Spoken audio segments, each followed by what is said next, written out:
So I posted a video on TikTok not too long ago, and it was my honest opinion on a game or a trend or a challenge that was going viral on TikTok at the time. I mean, it's still kind of there, not as much anymore, but it's a game called She's a 10 But. If you don't know what that game is, it's pretty much a game where you first state the physical attractiveness level of a person, and then you follow it up with some kind of behavioral trait at the back of it. So, for instance, she's a 10, but she eats her toenails. Or she's a 4, but she's a gourmet chef, and she loves to cook for you. Stuff like that.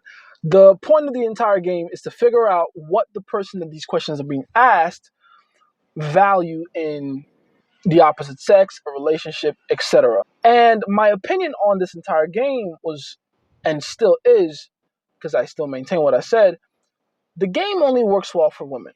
Why does it work well for women? Because it deals specifically with what women find attractive in men, which is behavioral cues.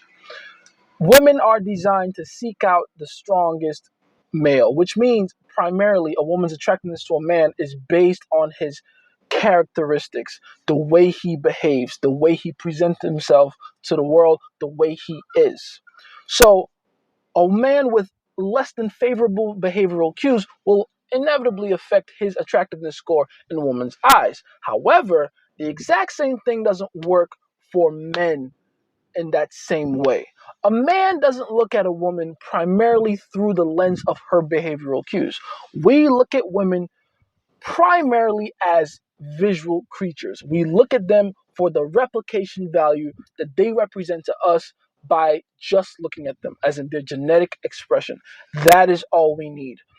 Therefore, a woman with less than ideal behavioral cues doesn't really matter in terms of a man's attraction. Now, when I said that, which, by the way, I still don't believe is controversial to say, a lot of men in the comments came up saying a bunch of stuff about, oh, you're wrong, Jason. That is crazy to say.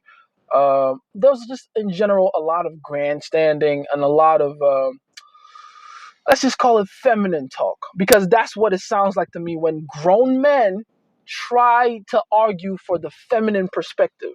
It doesn't make sense that grown men would try to argue that as men we're not visual creatures, or that a woman's behavioral cues somehow makes her face any less pretty, or her ass any less fat, or her titties any less perky. Like, that doesn't make sense. That's not how we function as men. So I figured I'd make an entire video for this platform, YouTube, to explain this type of phenomena, as in why men do this, and then subsequently explain to the men out there that are on the fence or on my side as well, how you should approach dating, what you should be looking out for in women. Simple as that. So first of all, I do believe a lot of men have been shamed for liking women the way we do or perceiving women the way we do. Let's not bullshit ourselves here. We live in a society where being a man is a bad thing. And objectifying women, as it's called, is also a bad thing, even though on a biological and evolutionary level, that is how we judge to find out which women represent the most replication value to us so that we can see them as worthy of passing our genes on to the next generation for us. Replication value is the primary value we get from women on a biological and evolutionary level. I'm not saying they represent no other kinds or forms of value. I'm saying biologically, that is the most important one. We wouldn't bother with women if they didn't have the ability on some level to help us pass our genes on. Now, am I saying that every time you run into a woman, that is the goal in your mind? No, but that is definitely the goal in your body. And your body is a machine that works independent of your mind. I'm sure we all know this by now. Okay, that's the first thing. The next thing I'm going to do here is try to explain to you how men actually operate and think. Not to condescend per se. I hope I don't sound like I'm trying to teach you how to be a man. If you're watching this and you're between the ages of 18 and 50, you probably have a good idea. And the older you are, you definitely have a very good idea of what being a man is. But I'm going to state this anyway out loud so that if there's any men out there that have some kind of a gripe or problem with expressing themselves in a masculine way, This is how you should be thinking about approaching women and how you should be trying to judge their value in your eyes. Okay, let's go. First of all, this list is going to be very short. It's two things, just two things only. The first thing, like I said, replication value. Boom, how shocking, right? The first thing you should be trying to judge in a woman is to see, plain and simple, is she hot enough? That's it. First thing, is she hot enough? It is impossible to continue to keep going with a woman that you truly do not find attractive. You have to find this woman attractive for you to have the evolutionary pressure and the urgency to want to keep her in your life for any significant amount of time. You need to have a strong desire for her. That's important. Okay, the second thing, and this is kind of a tricky part, is cooperation. You need a woman that not only represents high enough replication value to you, but also represents cooperation, compliance, as in she is willing to share some of that replication value with you. Doesn't matter how sexy you think she is, if ultimately she doesn't want to have sex with you. All right? Okay. So those are the only two things you have to be looking out for. There's just one problem with those two things.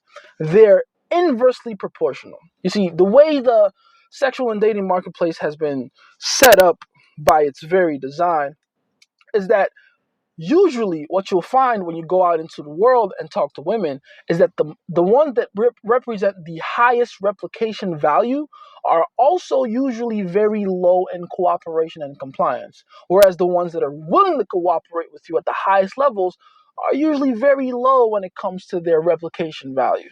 So beauty and compliance are inversely proportional to each other.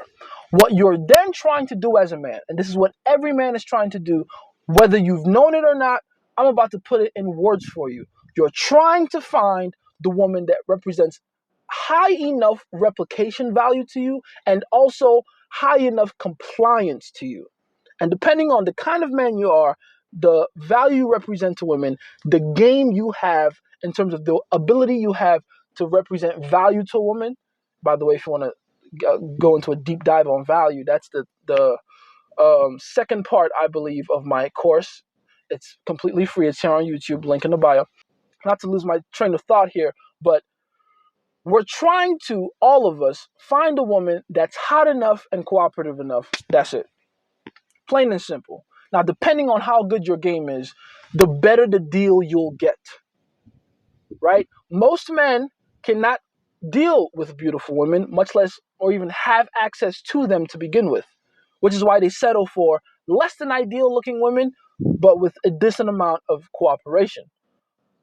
To be honest though, even more men can't get any women at all. Beautiful or not, cooperative or not. That is the sad reality. Not a lot of competition here, but that's the truth.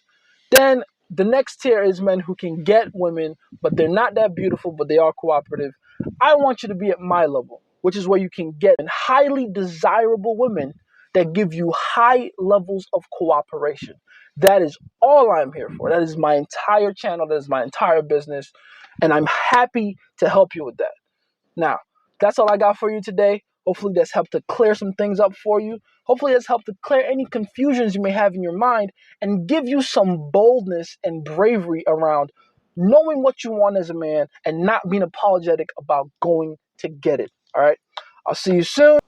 Like I said, the free course is in the bio if you want to check that out. Please help to subscribe and help the channel out. Like the video if you liked it. Leave your comments down below, whether it's positive or negative. I really don't care. Just leave a comment. I'll see if I can address it for you. And yeah, talk soon.